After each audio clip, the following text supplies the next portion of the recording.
Australia, our backyard was a hive of activity. Barbecues, parties, basketball, football, and my personal favourite, tag, you're it. Mum's favourite was the garden. Her green thumb could turn any patch of dirt into a blooming miracle. There were the usual suspects, azaleas, camellias, gardenias, and something called Tiburtina.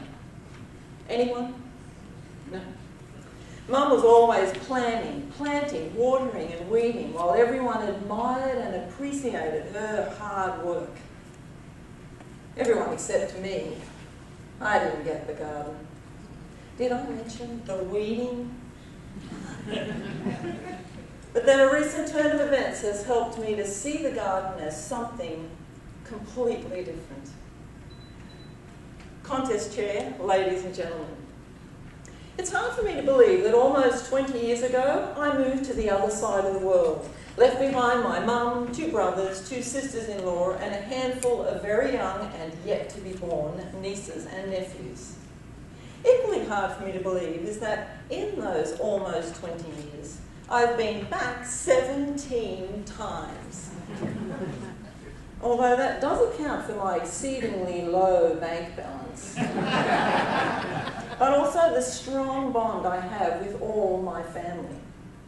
Now I say all my family because it wasn't always sunshine and roses for Mum and me.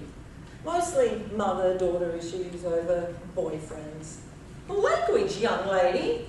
And my hair, which Mum wanted short and curly. So I grew it long and then got it straightened. It didn't help our relationship when I moved to the other side of the world. Unfortunately, time and distance have a way of mending fences. And finally, I'm able to appreciate how amazing and funny Mum is. Her dream job? Testing mattresses in shop windows. And even though she's blind in one eye, Mum saw more with her one eye than we did with our 2 or 4 or 6, depending on how many of us were looking for the car keys, the wallet, the other sock. Mum remembered everything except sometimes people's names. But she had a really neat trick. She'd ask, "I'm sorry, what was your name again?" You'd say, "Cornelius." She'd say, "I'm sorry, Cornelius, I meant your last name." It worked every time. And then there was her garden, her pride and joy, where so many wonderful memories were made. Memories that, unfortunately, Mum is slowly starting to forget.